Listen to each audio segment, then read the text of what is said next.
to the meeting using the Zoom link provided on the agenda. You must also register with the clerk by sending an email to clerk@nctd.org with a name and or phone number and which item you would like to speak on. I would like to ask Suhil Rodriguez, clerk of the board, to call the roll. Board Chair Contreras, Present. Vice Chair Hinsey. Here. Board Member Hinsey. Thank you. Committee Vice Chair Bhat Patel. Here. Board Member Jim Desmond. Here. All right. And Suhil, do we have any public comments today? We do not. All right. So since we don't have any public comments, we are ending the public registration to speak on this item. Before we get into specific items on the agenda for this meeting, I would like to outline meeting protocols to make this meeting as efficient as possible. So that way we don't run into a 3-hour-long meeting. First, please hold your comments and or questions until after the agenda item has been presented. Second, when the time comes for board member comments or questions, please raise your hand and I will call on you in the order received. It looks like we have a presentation for our first item on the agenda. It's going to be. Oh. Oh. All right. I forgot about the safety brief. Very important since we're meeting in person. If you could do the safety brief. Thank you. Yes, ma'am. In case of an emergency, I will dial 911. In case of an evacuation, please take the stairs. Do not use the elevators. Once cleared of the building, do not re-enter unless cleared to do so by emergency personnel. There are fire extinguishers and first aid kits on each floor of the building. There's a portable defibrillator on the first floor and staff on hand trained on CPR's procedures if needed. This concludes my safety brief. Awesome. Thank you. All right. So back to our first item, and everybody knows how to escape, right? Just in case we're all good. Our first item on the agenda will be an update from SANDAG on the 2021 regional plan and NCTD's comprehensive multimodal corridor plan goals for the Sprinter and Coaster Railway lines. Brian Lane, Senior Transit Planner at SANDAG, will introduce this item. You have our attention, Brian. Thank you. Thank you, Committee Chair Contreras. I did just want to highlight for the committee that we will be having a presentation at the December board meeting from Caltrans, also presenting on the details of the North County multi-corridor comprehensive plan. As you mentioned, Brian Lane, Senior Transit Planner, and Tim Briggs, Associate Rail Planner, are here to present on the 2021 regional plan as well as the CMCP for you today. Brian? Thank you, Lillian, and thank you, Chair. So jumping into the next slide, just give a quick overview of what we're going to talk about today. I've got 40 slides on the regional plan. No, I'm just kidding. It's just one quick slide. I think you've all heard the regional plans slides. I just want to quickly touch on that, quickly touch on what the CMCP is and what we've done so far and what you'll hear next month at your board meeting. And then for this committee's benefit, we'll talk a little bit about what the strategies are in the regional plan and then the comprehensive CMCP plan. And then I'll hand it over to Tim to talk about Coaster and what's going on with that, with regional plan, CMCP, and work with you guys. And then we'll take it for questions and answers. So on the next slide, like I said, and Suhil, I think you may have to, it'll go through, right? There we go. This just shows the overview of the regional plan. And I think you've all seen this, obviously, but it's, we have from Transit Leap, complete corridors, next OS, managed lanes, all of that is kind of built in. And it's, the regional plan is always a very high level. And then we look to the CMCP works that we're doing around the region. We just finished the South Bay to Sereno, San Vicente one, the Coast Canyons and Trails will be presented next month to the Transportation Committee.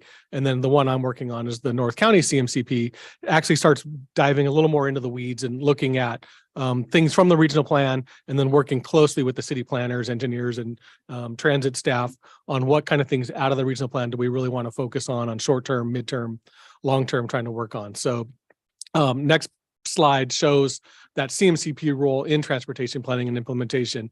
And if you haven't already been hearing a lot about the CMCPs, you'll definitely hear more about the North County one when Alan Cossip from Caltrans comes next month or in the coming months. But the purpose of those is really to, like I said, get into those weeds. But the big reason to have a CMCP in place is so you can apply for SB1 funding. And that's the big one where a lot of funding is coming from the state. So you need the regional plans and the other state type documents, but then you need that CMCP in place as well. And then that helps us get projects into the RTIP at Sandag and other things. So you can really then start applying for grants because, like most of you know, not much in the regional plan is actually funded until we find the actual means to fund various things through various grants, federal programs that are going on, things like that. So next slide.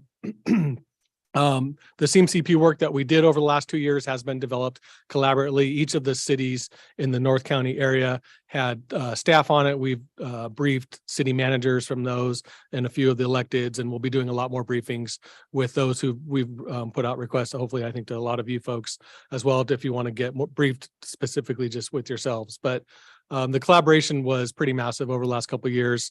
A lot of great input over the lot of the meetings we've been doing. We reached out to CBOs, businesses, stakeholders, healthcares, a lot of public and stakeholder outreach went on through those 2 years. Some of the big things with the CMCP work was identifying the corridor characteristics and the travel pattern. So again, we got a lot of good data from the regional plan, but now we were actually able to dive a little bit more in with our consultants' help to really look at what's going on just specifically within this area. We established goals and objectives like we all love to do, and then developed a 30-year portfolio of infrastructure and service improvements that will be in that plan. So on the next slide.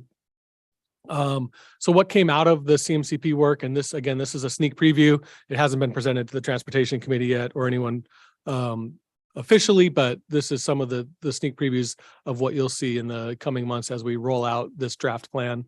The key thing was we have a toolbox of strategies, and it's kind of like the 5 big moves out of the regional plan, but a little more in depth with some of the things that are pertaining to this corridor.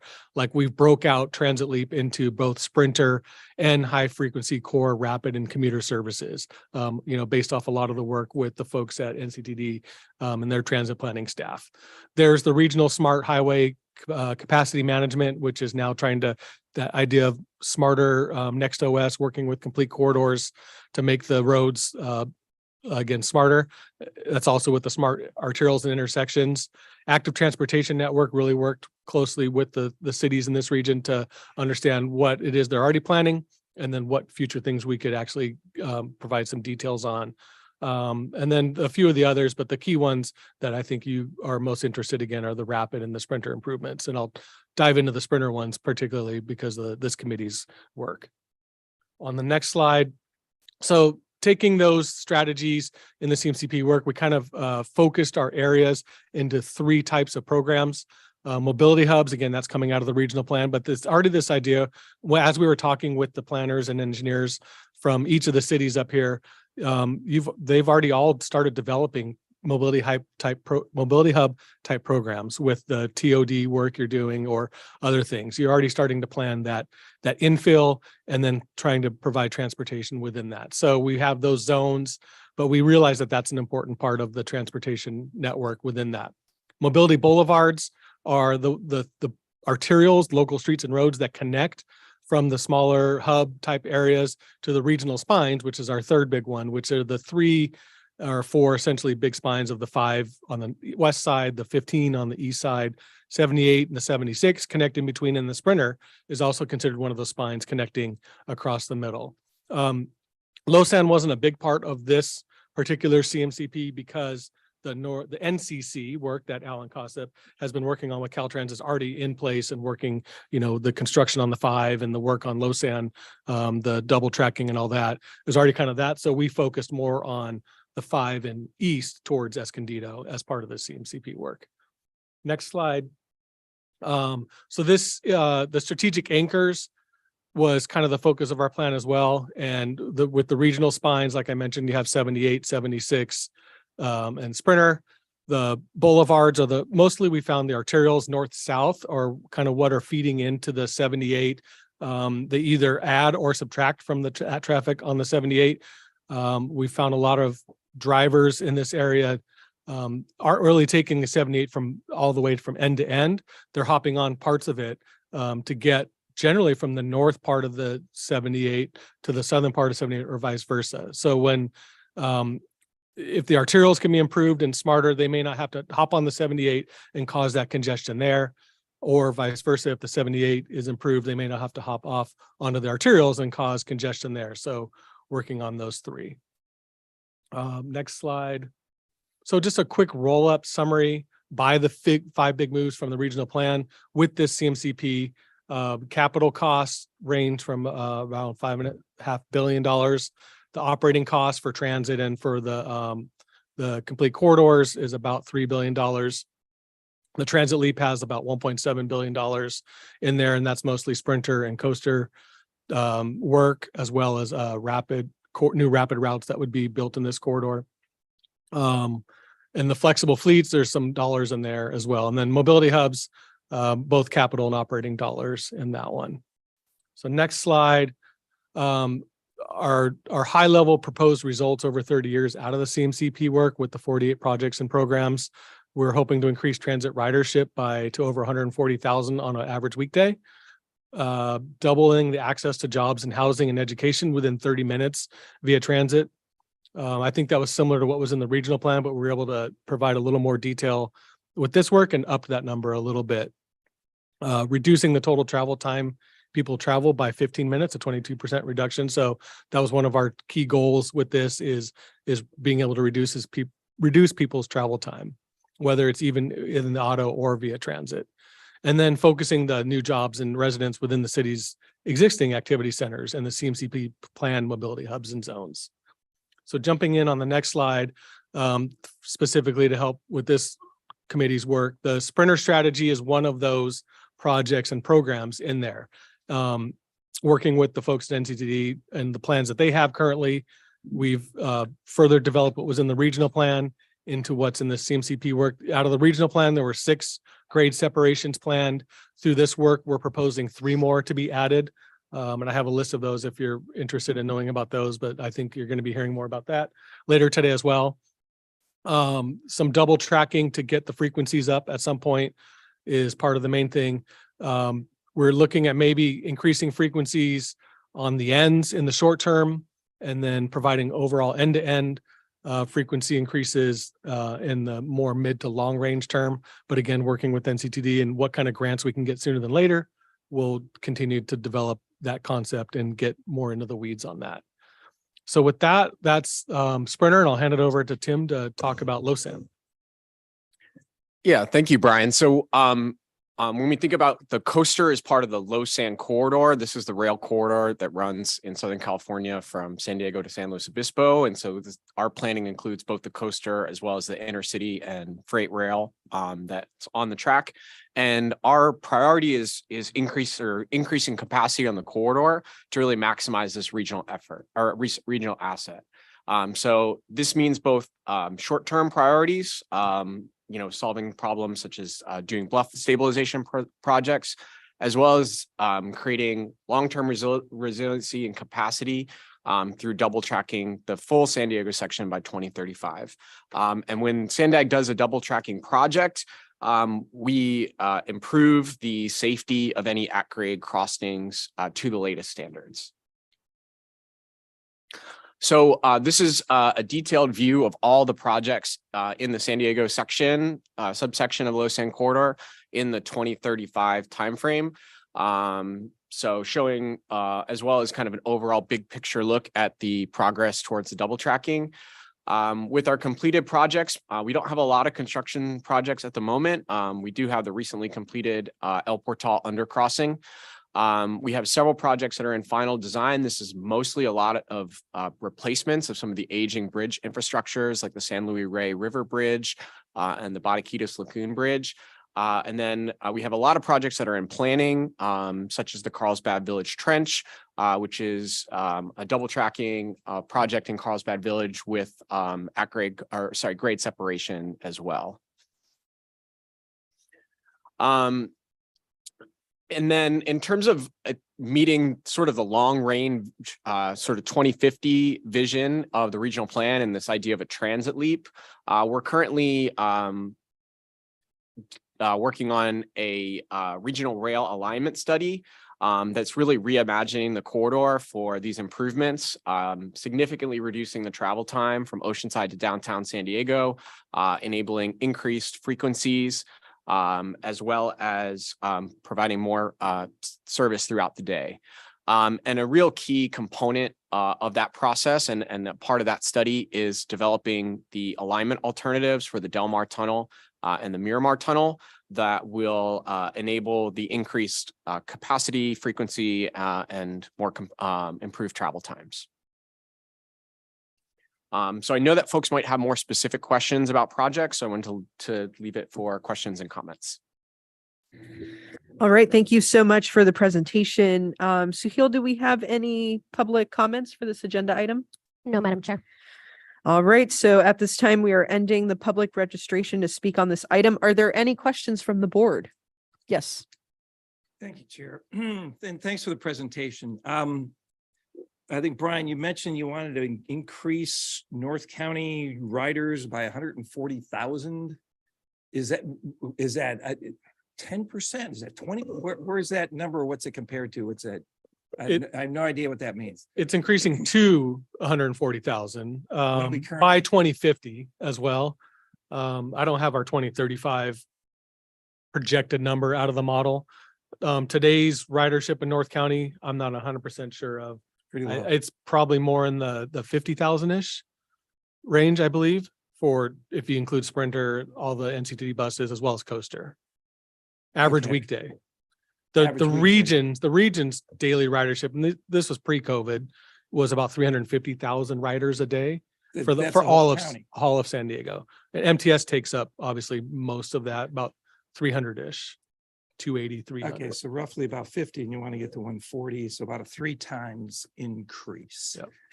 Okay, you know, and what I have problems doing is conveying when I'm asked by my constituents, what's Sandag doing up here? I mean, this is pretty high level stuff. And so the 78s, we were promised an HOV lane in each direction, and now that's off the table. But now you've got a smart 78. So what's a smart 78 look like? I think managed lanes are still a part of it. So it's still putting in a managed lane at some point, definitely on the east and west side, connecting with the HOVs and the managed lanes on the 15 side with connectors is a mid-term type project. And then still trying to look at what the mid to long range term is for end-to-end managed lanes on the 78. That's still, I believe, kind of up in the air. And the managed lanes are, in my understanding, are going to be taken from existing lanes, not a new lane put in. Potentially, right? Potentially. But that's still not a given yet, even with this project. That's still yet to come out as we further develop the regional plan. So we'll have managed lanes on there somehow on the 78s. How about the 5 corridor? Is there any improvements on the 5 corridor at all? And I realize we're a transit agency, but it's a whole system. And if you're only going to go and increase our ridership by 3 times what we currently have, that still leaves about 90% of the people still on the roads. So what I see lacking, I guess, is more specifics on the roads as opposed to, well, it might be a managed lane, it might be this or it might be that. And so it's tough for me to explain to people what's going on other than we want to triple the amount of transit ridership. Well, then what's that mean for the roads as well? Because you're going to leave like 90% of the people still on the roads. Right. So it's with the improved technologies of the future, the concept is that you can squeeze in more vehicles and get them moving smarter through the system. I think with our current or future population and employment estimates in the future, it's, San Diego's not increasing as much as we thought it was 10 years ago. Right. So the future congestion's not as dire as it was when we first thought. So by taking bits off for transit, I don't have the active transportation numbers in front of me as well, or work from home, all of those, that's all helping to holistically solve, I think, the congestion problems on all of them. All right. Good luck. All right. Any other yes. Mic on. So thanks for the presentation. I always enjoy receiving these tidbits of big picture thinking. In Encinitas, as you probably know, our rail trail has been one of the most successful, highly used pieces of infrastructure since its creation. Can you talk a little bit about what we can expect with double tracking north of Cardiff and the improvements that we hope to get, including the rail trail and some of these quality of life enhancements in Encinitas? Yeah, so the double tracking in Encinitas is currently in part of the work that's in the planning phase. That timeline for that is part of the 2035 goal for double tracking the whole corridor.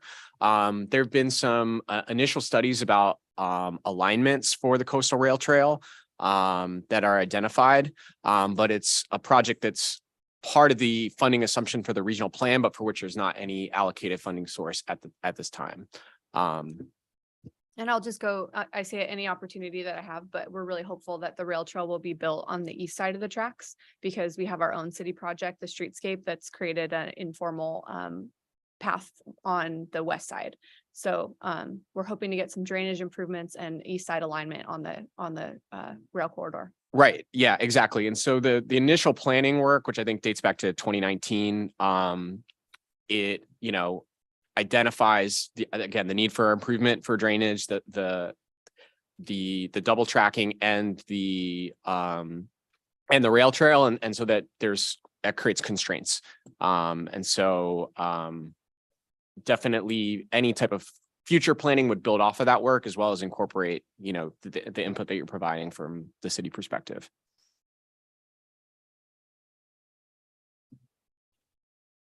Thanks for the presentation. Just a few questions. So just to clarify, it sounds like there are 60 miles of double tracking that were planned. Is that accurate? And then 9.5 that are still left in the planning phase?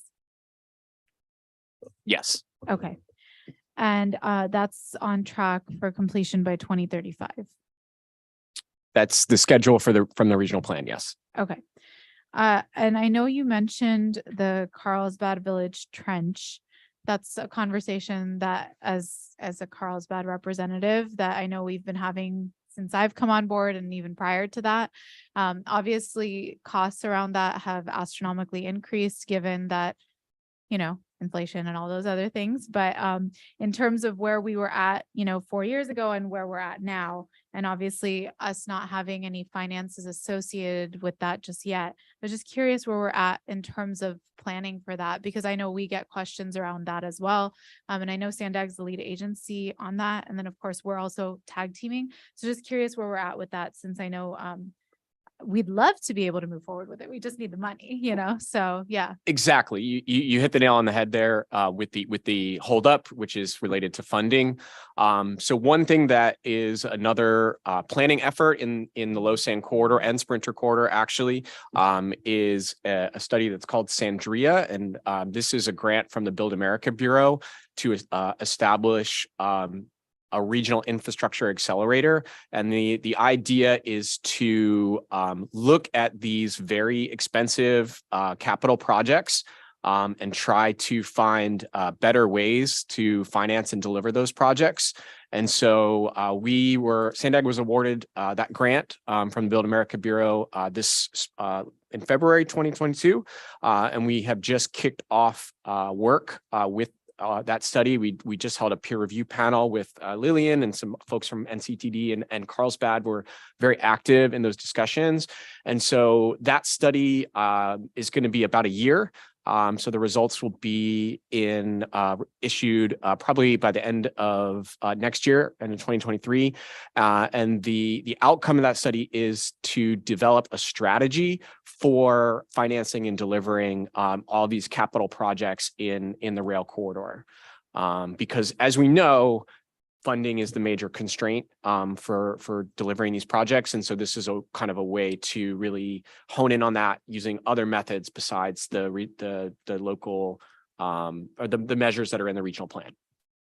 Okay. And I'm assuming when we talk about a strategy, it would likely be like a strategic plan of like what's going to be prioritized, what the timeline looks like for those different And then of course, like you mentioned, of course, getting the financing, but I guess for us, like, we're also wanting to know, like, timeline wise, once that funding does happen, like where does that fall? Because of course, this was planned, gosh, I think in 2015, right?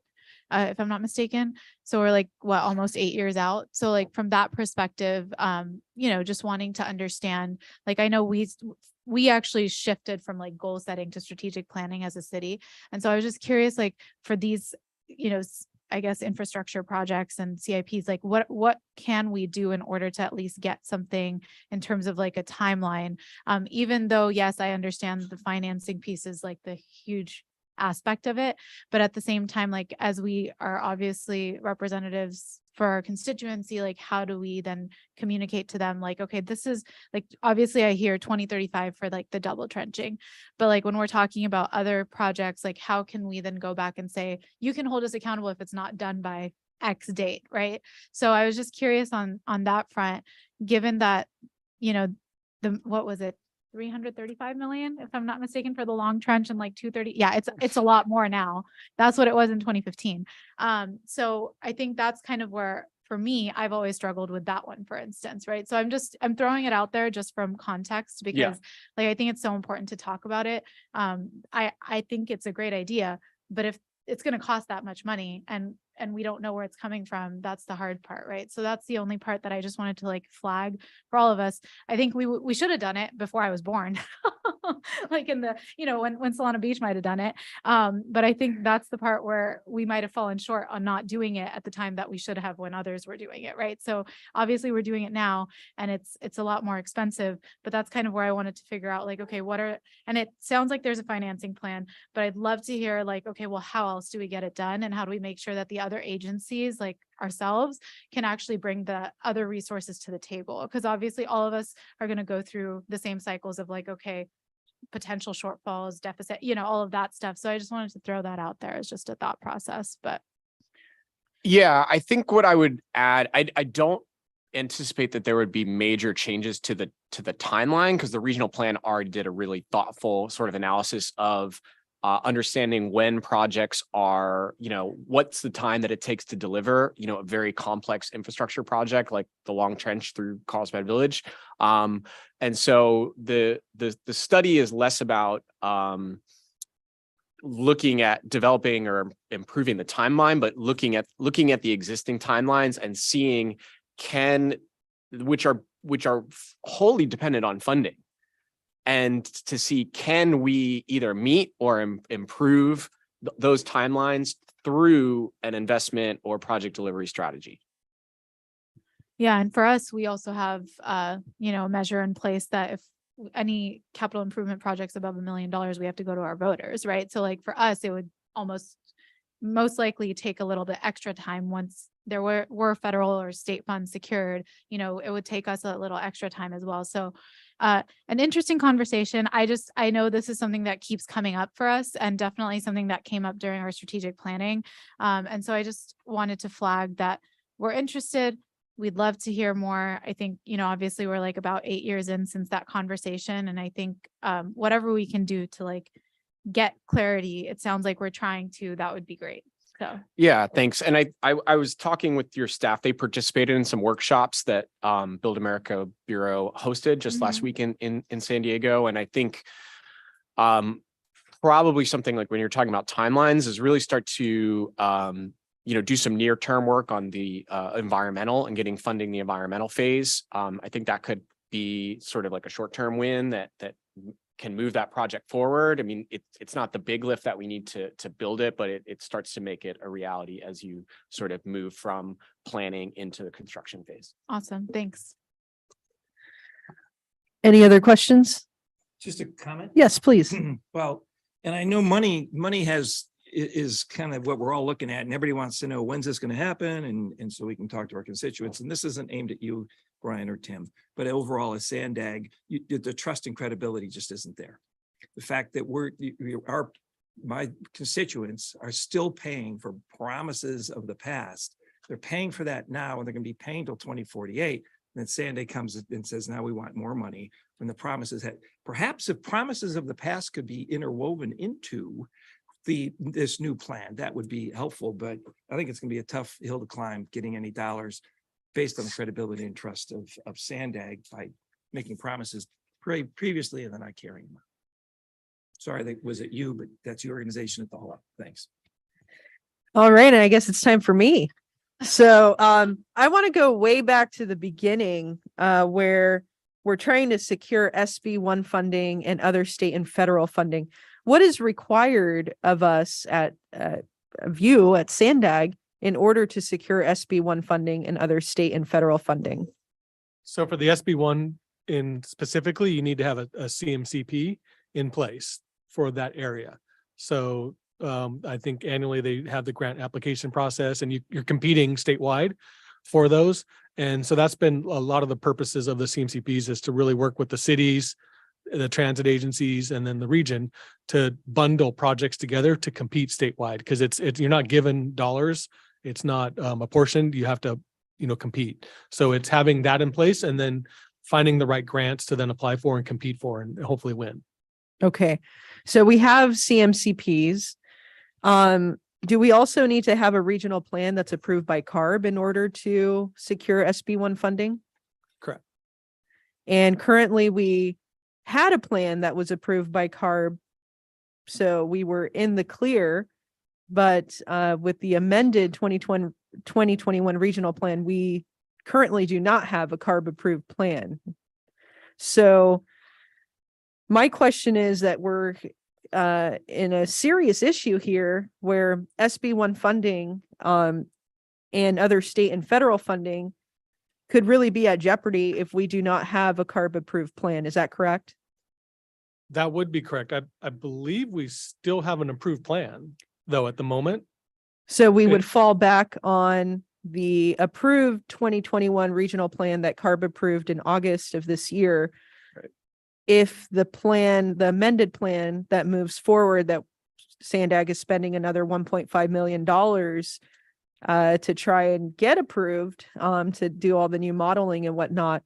If that fails approval at the CARB level, then is it just, it reverts back to the already approved 2021 plan? What's that look like? Because our cities really depend on SB1 funding. And obviously this plan before us really depends on SB1 funding. So I want to make sure that the public understands where we're at in the process. So if you could maybe shed some light on I'm that. honestly not 100% sure of all the legalities and on how that specifically works, but I know potentially there could be problems with that. And, we'll try everything to not get us into that situation, but you're right. It could happen. Okay. Not super reassuring, but I think that's where, as elected officials and representatives of our community, we have to be extremely transparent about what is in plans and why there needs to continue to be certain elements in plans in order for us to actually secure funding, or else everything that you just presented is not happening, right? So one of the things that I have to say specifically about North County is that I think that there's a really big opportunity for active transportation, especially active transportation that's connected to our mobility boulevards and regional spines as presented in this document. But it doesn't seem like we have a lot of funding secured for active transportation to be connected to, we're focused right now on some of our regional spines, right? The Sprinter corridor. We have the inland rail trail that's not complete yet. A lot of people are moving to e-bikes. I don't see places where people can charge those e-bikes, right? Range anxiety isn't just for electric vehicles, it's also for e-bikes. So what is it that we're going to do to address, having 3 times the amount of individuals utilizing other types of mobility options outside of having to use a vehicle to get from one place to another? I think that's the plan with the CMCPs is bundling the projects together. So if we're going to do work on an arterial to do whatever, to widen it, to add smart intersections, things like that. It'd be bundled at the same time with, in the grant applications, with bike infrastructure, charging, the mobility hub type things, the complementary programs that are in that mobility hub. And that's how we feel we'll compete better with the state on those types of things, is putting all of that in kind of like a way, if you're building a freeway, you have to mitigate for certain other things. I think that's the idea, is just to have everything in that bundle that makes it a more high scoring type application. Okay. And I'm glad that you brought up the arterials, because that's part of another question that I had. When we're looking at reconnecting communities, some of the reasons that these communities have become disconnected is because of freeways and because of extremely wide arterials. So widening an arterial may at the beginning look like the right solution, but then we have induced demand. So some of our arterials are pretty wide already. I know in the city of Vista on North Melrose, we have 7 lanes dividing a residential neighborhood. And it's built for peak hours. But what is not there is a protected bike lane, is a transit priority lane. So when we're talking about expanding arterials, how is it that public transit and active transportation is going to be the majority concern for widening those arterials? Or is it that we're widening these arterials for single occupancy vehicles? Probably not. So, and especially with these grants, that you can't have any VMT inducing projects in there without other type mitigation measures in there. And those are hard to find. So that's less likely to be in these grant applications. Okay, so what I'm hearing is that our jurisdictions really have to start planning how to convert our current arterials into smarter arterials to alleviate congestion, right?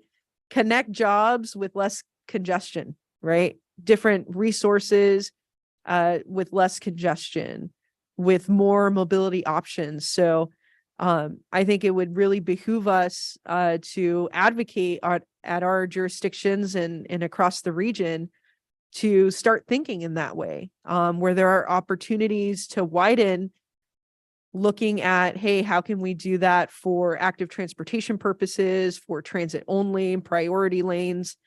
So I thank you for that. And I just want to say that I saw Sandag, one of the final competitors for the innovative concepts is this concept of beep.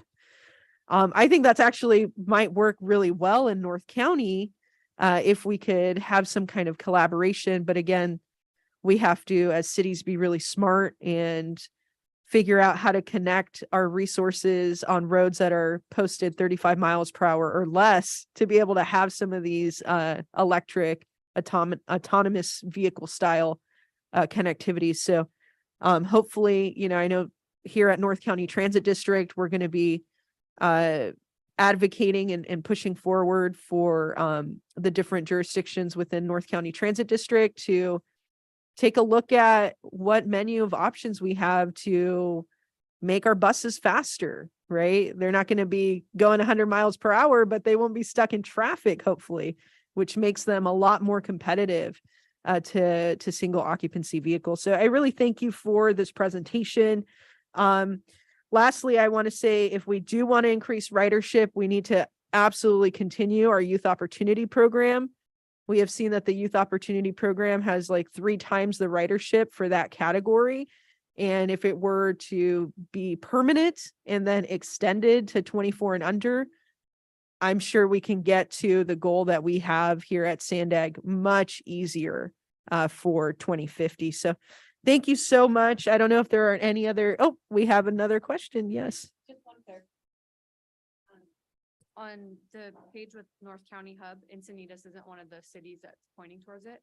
Does that mean that Encinitas is part of a different CP? Correct. The NCC, the current one, was from Oceanside all the way down to San Diego. So the current North County CMCP is Carlsbad, Oceanside, and then Vista San Marcos, Escondido. So it didn't go as south as Encinitas or Solana Beach or Okay. Del Mar. Okay, thank you. And I echo those comments about the Youth Opportunity Pass. that's our biggest, I think, way to channel riders and generations of riders into transit and better mobility choices. Awesome. Thank you. Okay, well, this was informational only. There's no vote required for this item. I want to thank you so much for the presentation. We're going to move on to our next agenda item, which is another presentation on initiatives that NCTD is taking to support and improve rail services and community interactions along the coaster and Sprinter rail lines. Zachary Taylor, Signal Manager, will review item number 2. Good afternoon. Can you hear me? Yes. Wonderful. So yes, I'll be talking about some of the current and future projects that the Signal team at NCTD is going to be undertaking. Go to the next slide, please. So we'll be talking about these from what we're currently doing in the near term all the way to what we're doing in the long term. So we'll be talking about the signal optimization projects. This is something that we've been working on for a few years now. After that, we'll talk about the quiet zone roadmap, which will be something that we speak about in the future in this committee. We'll also talk about predictive analytics, wireless crossings, and PTC 2.0 as some of our longer term goals for the signal system. Go to the next slide, please. So the signal optimization projects are a suite of projects that work to implement state of good repair improvements on the NCTD system. So currently this is involved on the San Diego sub, the coaster alignment. So this is preparing the path for some of our other work that we just talked about: quiet zones, predictive analytics, wireless crossings, et cetera. So currently we are in the execution phase of this suite of projects. It's split into 5 phases. Phase 1 is currently in service, and we're working through project closeout, which we hope to accomplish through the end of this year. Phases 2 through 5, we partnered with BNSF for cost savings and mutual benefit, which will allow us to complete more of the work than we originally anticipated based on cost estimates. And construction is expected to kick off for those phases 2 through 5 towards the end of this year, beginning of next year. As far as additional needs under the signal optimization banner, our Sprinter sub needs work in the same vein. It needs to be brought up to a state of good repair. And in order to address that, NCT is currently in the process of procuring a 30% design for a similar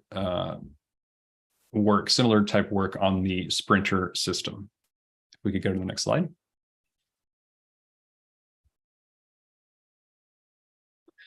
All right, so a quiet zone roadmap is another project that we're currently working on. The goal of this is to provide a guidebook, essentially, to our stakeholders that help navigate the implementation of a quiet zone. So this is going to be hopefully a fairly in-depth guidebook that addresses a lot of different concerns, pitfalls, costs, durations, who you need to talk to, all these type of things that would be needed to be considered before undertaking a quiet zone project, as well as how a quiet zone project in one jurisdiction might affect another. So we don't want, obviously, I'm sure that the jurisdictions and the stakeholders don't want to be negatively impacting their neighbors if they happen to undertake a project. So we want to make sure that all those types of interactions are known. So NCTD currently has a contract with Pacific Railway Enterprises, PRE, to create this roadmap, which they have begun. And we'll be holding some working level meetings, as well as presenting at various intervals to this RSCE meeting as committee, as we reach various milestones, so that the committee can voice their opinion, give their input, and that sort of thing to the development of this document. If we get into this next slide. All right, so now we're getting a little bit more into the future-looking items that the signal group is looking at. So predictive analytics is something that we really want to look into, and getting our system up to speed, up to date with modern equipment is the first leg of that, but doing so allows us to gather data remotely and then compile it and look through it in ways that other railroads are not currently doing. But we want to pioneer this essentially and get out ahead of the industry to make sure that we're doing all that we can to address problems before they become a nuisance or start to impact the public or the riding public. So this is something that we will be working on, as more of our system becomes connected and becomes modern. So as that data becomes available to us, we'll be working to, automate processes, make sure that we're getting out to identify and address issues as they show up instead of as they're reported from, wayside observances and that sort of thing. So the first implementation on that will be on this on the coaster corridor, because that will be the first to become signal optimized. And then as we work towards the same thing on the Sprinter, we'll be going through that as well.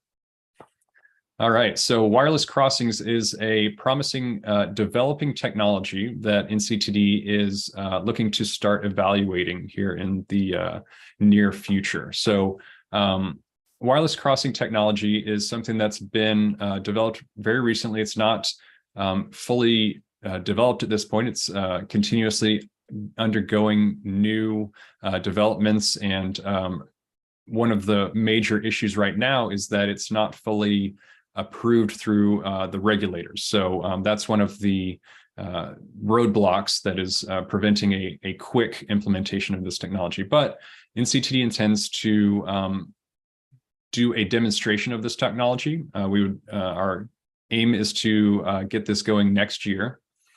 And the purpose of that would be to evaluate the technology, make sure that it does what it is promised to do on our alignment, and make sure that we have the capability of implementing it, as well as start to understand and develop the regulatory approvals that would be needed to actually put it into service.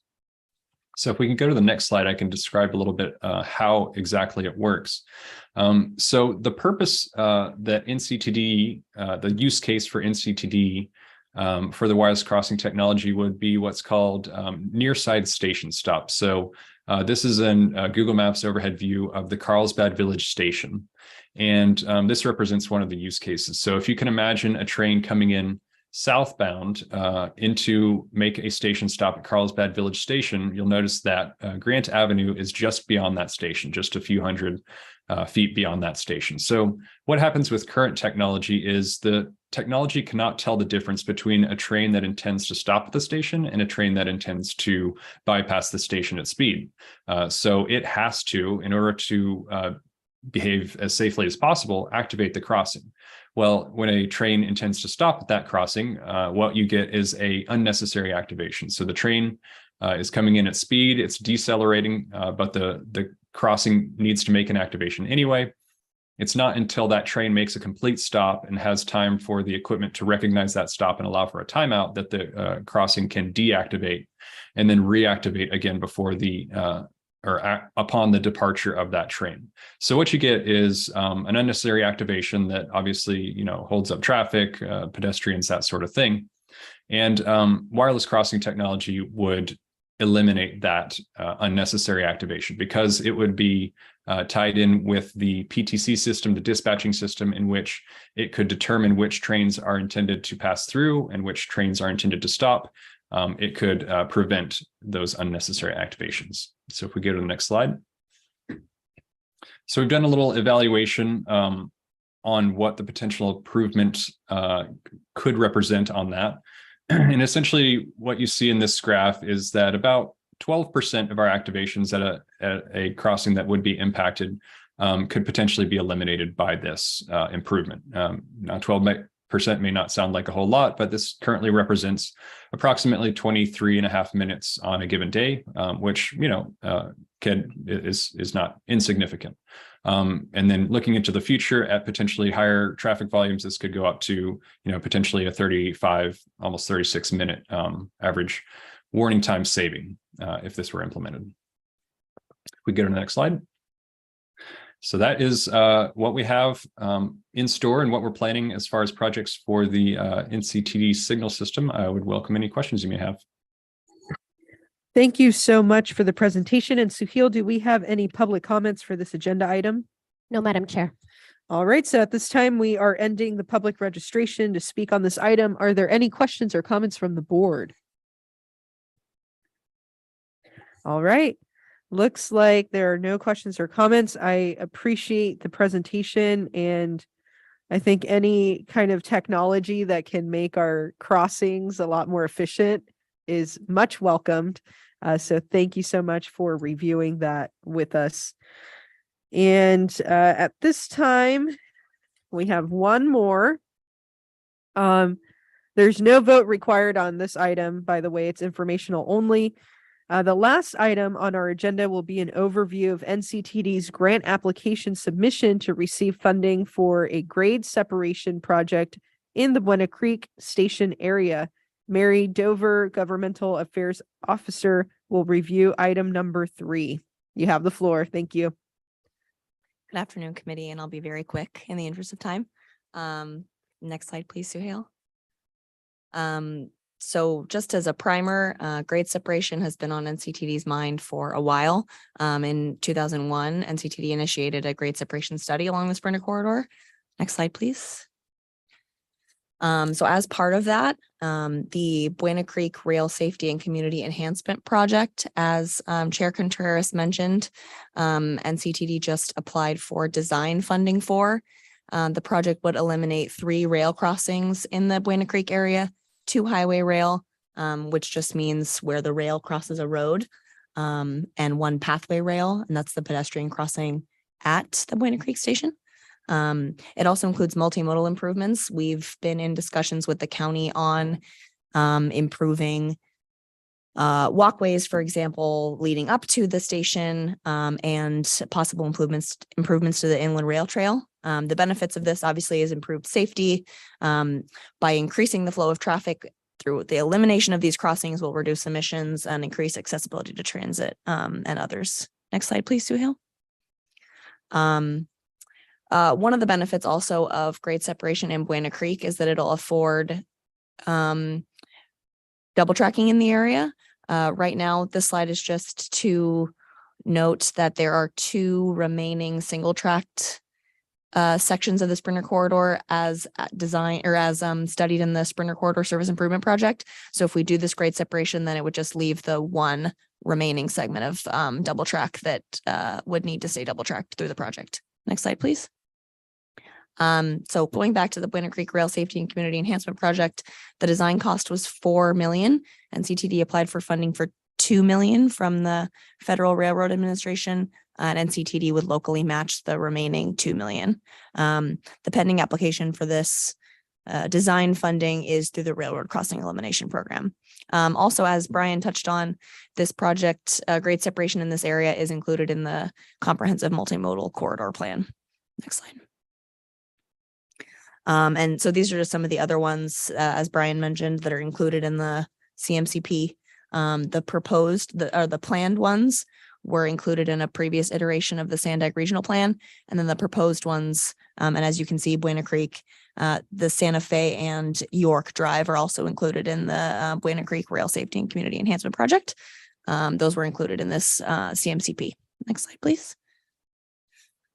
So for the construction of the Buena Creek grade separation, as well as future grade separations on the Sprinter corridor, these are some of the funding sources that we could seek funding from. Majority, the first 2 are from the federal government. The next 2 are from the state.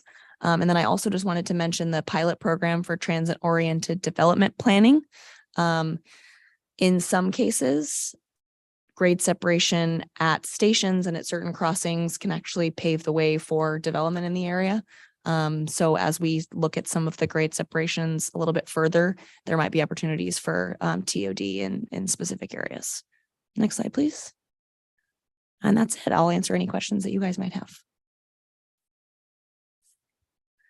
All right. And Suhail, do we have any public comments for this agenda item? No, Madam Chair. Okay, so at this time, we are ending the public registration to speak on this item. And are there any questions from the board? Yes. Yes. Thanks for the presentation, particularly on the Buena Creek site.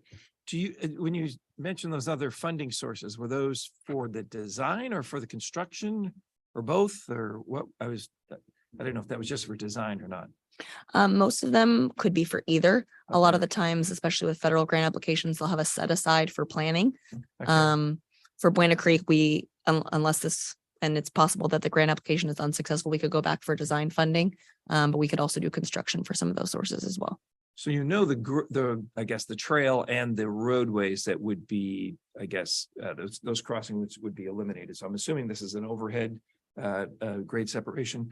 Yeah. And I guess you probably don't know yet where that potentially would land on either end. Yeah. So we have an idea, Okay. just based off of similar projects. So it would start, I guess that would be west of the South Santa Fe crossing and York, right?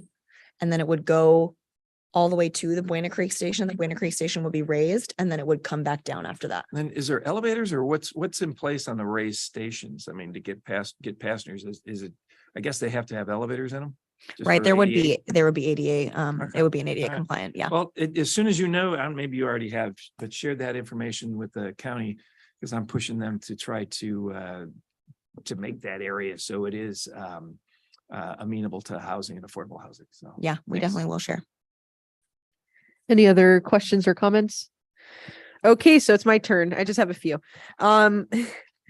So when we're looking at eliminating one pathway rail, that's the one on Buena Creek? It's the pedestrian crossing within the station. And when I say eliminate, it just means that it wouldn't, there would still be an opportunity for pedestrians to cross. It just wouldn't be directly on the tracks. Okay. And does our design take into consideration making it safer for those cyclists and pedestrians to cross Buena Creek Road? Right. As part of raising the tracks, it would be just inherently safer for pedestrians and cyclists to cross on the road. Awesome. Yeah, because I have a huge concern about the crossing. That it's just so congested on Buena Creek.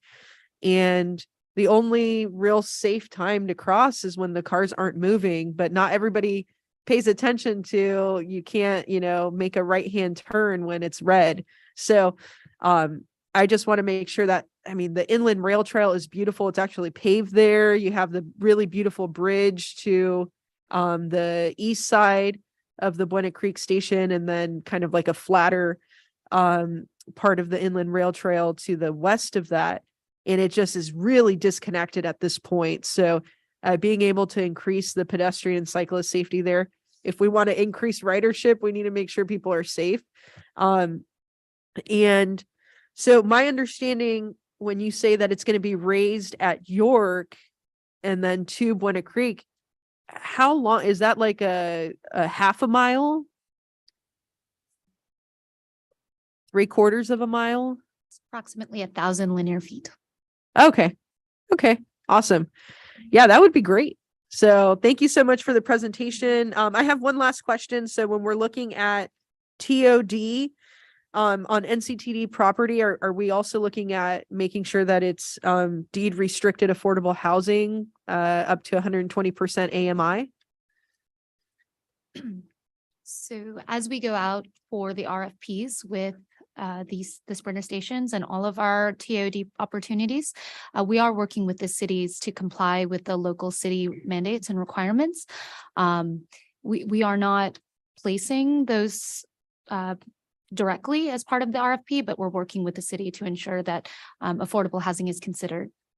Okay. accordance with Yeah, and city it would be requirements. the county in the Buena Creek Oh, station. my apologies. Yes, the county in that situation. Yeah, because we're, one of the big things that's one of the talking points that everybody has in politics is the missing middle, right? But if we don't have deed restriction stability for individuals who need middle income housing, then it's not really addressing the situation. So I know that there's a huge need from 80% area median income to 120% area median income. So I want to ensure that that always takes priority. It needs to happen. We don't have enough affordable housing in San Diego County, and in order to connect our job opportunities that are around this station, we need to ensure that those employers can have affordable housing for their employees. So thank you. That's all my questions. Do a little follow-up on that. Yeah, sure. Is there NCTD property adjacent to the Buena Creek Station that's potentially developable, or we just own the station and nothing else really around it? Or do you know? We own the station as well as the parking lot. And we are working with the county to evaluate opportunities there. We've shared with them our initial studies. So we'll be looking to see what opportunities that they have. So it's the station and the parking lot is NCTD and everything else around it is county. That's Or correct. privately held. Okay. Yes. Thanks. All right. So this is another informational item. We had a lot of good information today, so there's no vote required on this item. And I'll just have to say this, the next scheduled meeting is our regular board meeting scheduled for November 17th, which is today at 2 p.m. This meeting is adjourned. Take a little break, everybody.